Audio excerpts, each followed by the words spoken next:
Só esperando aí a Lili também entrar e os demais. Obrigado aí a Tati, a Érica que já voltou. Só esperar aí o Instagram já entregar para as outras pessoas também.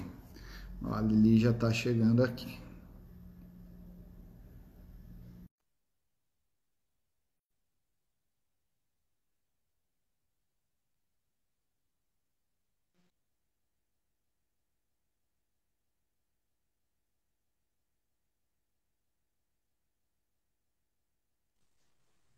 Oiê, Oi, cheguei. vamos, Ah, não, quatro vamos. pessoas?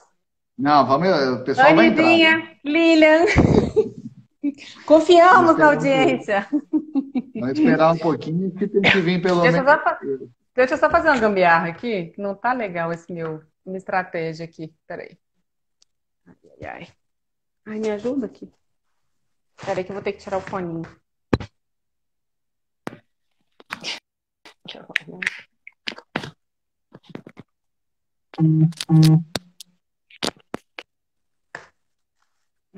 Não deu certo. Agora vai dar. Nossa, aqui é uma gambiarrada. Se você vê o backstage aqui, você não acredita, não. Tá aparecendo na minha cabeça ou tá aparecendo? Gente, tem uma Não, pessoa tá aqui, aparecendo. Ricardo Torres. Eu conversei com ele. Ah, não, foi com outras pessoas. O Ricardo Torres foi uma das primeiras pessoas de mineração que eu trabalhei na minha vida, na Não. Samarco, que eu coloquei meu pé, não sabia nem o que que era mineração e praticamente tudo que eu aprendi foi lá. Que legal, tá aqui, falar um oi para você. Bom, legal. Acredito que nem todas as pessoas consigam voltar, até porque programaram aí o horário, mas peço desculpas, que eu acho que é um assunto bem bacana e para a gente encerrar daquela maneira muito rápida não ia ser bacana de uma pergunta boa também. Então vamos lá, só para eu. Aqui, faz a pergunta, mas eu quero responder de um outro jeito. Pode mandar ver aí, pode Tá, perguntar. a pergunta é então o seguinte: quais são os tipos de acidente que ocorrem na mineração? Eu acho que estava pensando aqui uma forma de responder. Ao invés de ficar pontuando os tipos de acidente, eu queria provocar vocês a pensar o seguinte: quais acidentes que o ergonomista, já que a gente está falando de habilitação, de capacidade que o ergonomista tem para poder fazer essas transformações todas, que a gente tem de intervir numa investigação de acidente e contribuir para aquele desfecho ali. O que eu percebo nas investigações de acidente, que eu já participei assim de zilhares delas? Duas coisas. Primeiro, um desconhecimento muito profundo do trabalhar, do detalhe do trabalho. A culpabilização do trabalhador também é uma questão que a ergonomia a gente tem muito a contribuir. Mas o que eu quero que a gente pense, como nós conhecemos muito o trabalho, a forma, as atividades, as ferramentas, a interface do trabalhador com o todo, com o coletivo, o quanto a gente tem para contribuir para uma investigação de acidente. Para conseguir mostrar para as pessoas o quanto o olhar, muitas vezes pequeno, sobre ou diretamente ao trabalhador, ao ato inseguro, ou o cara descumprir uma regra. Como a gente conversou essa live inteira, que a gente sabe as regulações e as estratégias que os empregados adotam para a atividade acontecer, muitas vezes a gente consegue pegar no dia a dia uma coisa que está fora da regra, fora da norma prescrita, e muitas vezes dá errado, o cara acidenta fazendo do jeito que ele e a equipe fizeram aquela regulação quente, mas não chegou a passar isso para a liderança. E se a gente tiver numa investigação de acidente, a gente consegue levar essa riqueza da atividade para dentro de uma investigação. De não deixar só o olhar raso da, o cara descumpriu uma norma. O cara tirou capacete, não tinha que tirar. E a gente fala, poxa, mas como aquela atividade aconteceria com capacete se não cabe o cara e o capacete?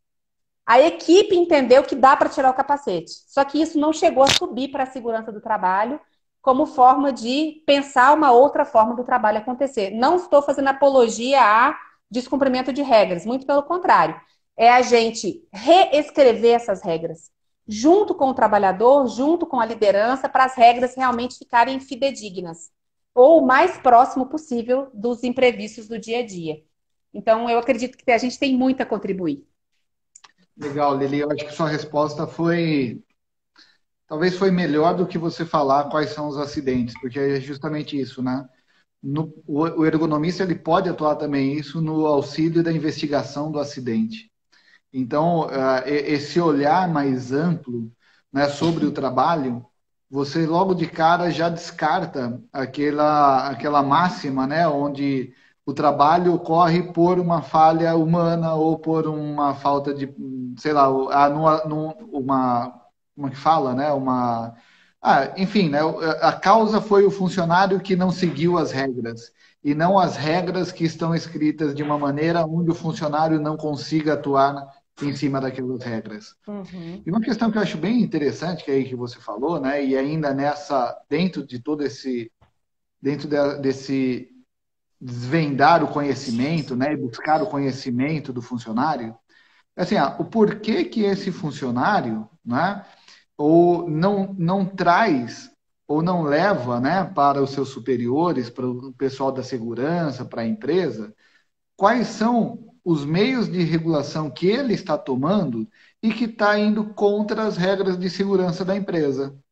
Então, assim, essa discussão também é interessante deixar aberto para que o funcionário não se sinta coagido em falar assim, olha, eu estou descumprindo uma regra de segurança, mas por uma necessidade que eu identifico para cumprir a atividade que me solicitam.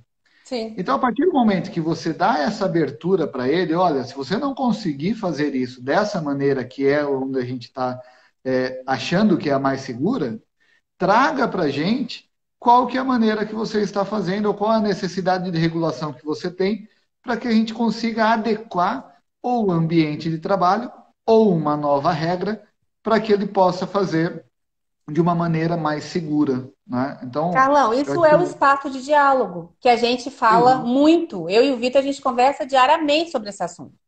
Primeiro, quebrar o silêncio organizacional.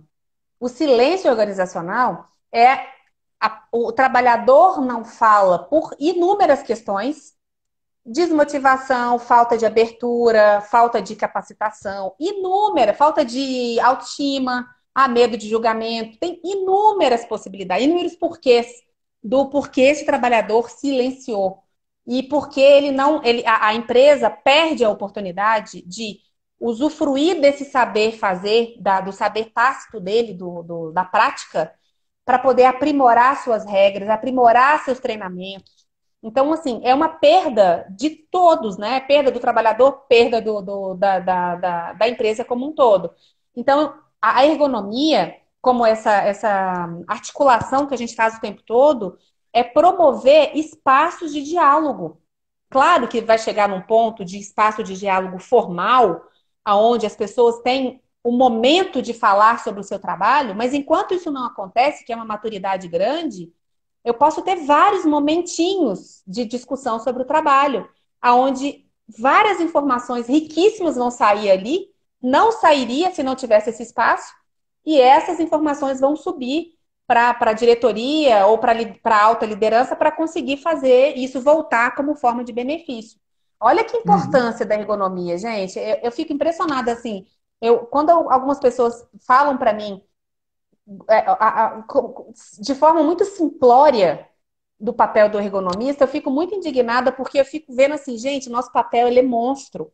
Ele é ilimitado. Você pode chegar onde você quiser dentro da empresa. Você pode chegar a ser um conselheiro do diretor, por que não? O diretor te chamar para te escutar. Falar, Lili, você que está na área, isso já aconteceu comigo milhares de vezes. Lili, você que está na área direto com a galera, com o pessoal operacional, me explica isso. E aí você, que é muito fuxiqueira, você já investigou isso a fundo, você vai e leva a sua opinião para o cara. E ele vai te ouvir. É mais uma voz, é mais um peso a favor da transformação da organização. Então, o nosso papel Aham. é até onde você quiser chegar, até onde você tiver condição de chegar. Legal, Lili. Bom, Lili, eu não quero, apesar da gente poder falar mais uma hora, Eu ia adorar. Eu não quero me estender, até porque, assim, em respeito a todos que entraram, que a gente tinha o horário das 7 às 8. Eu sei que tem outras lives acontecendo, então, de repente, as pessoas também querem ouvir outras lives. Eu acho que, de repente, como foi bacana, de repente abre um campo para a gente fazer uma nova live aí mais para frente, tá? Mas por hoje eu gostaria de estar encerrando, até por respeito realmente às pessoas que estão aqui nos assistindo e ter dentro mais do nosso horário. Então, assim, eu agradeço demais a sua presença. Eu acho que eu aprendi ainda mais hoje com você. Aprendi o olhar da Lili, que eu acho muito bacana. Eu falei, eu acho que a gente tem muito em comum nessa busca pelo trabalho, nesse gostar da investigação do trabalho de uma maneira mais ampla e não de uma maneira mais fechada. Eu acho que para o ergonomista dá muito mais trabalho, mas você vê muito mais resultado também quando você faz as mudanças, né? Que são Uhum. mudanças mais estruturais e não tão focadas enfim, na operação. Então, mais uma vez, muito obrigado, tá? Parceria aqui para sempre é nossa, tá? Fique à Não tenho vontade dúvida. e espero que também seja, com certeza, é recíproco. Sensacional. Carlão, eu fiquei honradíssima, até porque eu via várias pessoas aí na sua live e eu ficava, eu quero falar com o Carlão. Aconteceu, deu certo. Foi uma honra enorme compartilhar com vocês um pouquinho do jeito que eu vejo, do jeito que eu faço, independente de ser certo ou errado. É o jeito autoral, não tenho nenhuma vergonha de dizer que muito do que eu faço é meu mesmo. É difícil até de eu ensinar. Tirou da onde? Claro que a literatura, principalmente da ergonomia francesa, ela me alimenta. Eu estudo o dia inteiro para corroborar com as coisas que eu vejo em campo. Mas tem muita coisa que é do meu jeito, é chegar lá fazendo bagunça, chegar lá e conversar com o diretor, igual eu tô falando com vocês aqui, é muito do meu jeito. E eu vou fazer agora, montar aqueles desenhos que eu faço com Aham. as novas habilidades esperadas daqui para frente para os profissionais que querem ter sucesso. São muito legais e eu selecionei os que eu acho que tem a ver com ergonomia. Aí eu vou montar e deixar no seu feed para as pessoas lerem. Acho que vai ser muito legal. Legal. Posta lá e daí eu replico aqui. Tá bom. Obrigada, Lili, mais gente. uma vez, muito Obrigada, obrigadão Carlão. Sempre e até, juntos. até mais. Até breve. Obrigado Beijo a para todos todo que mundo. puderam aqui com a gente. Obrigada, gente. Tchau, tchau. Tchau.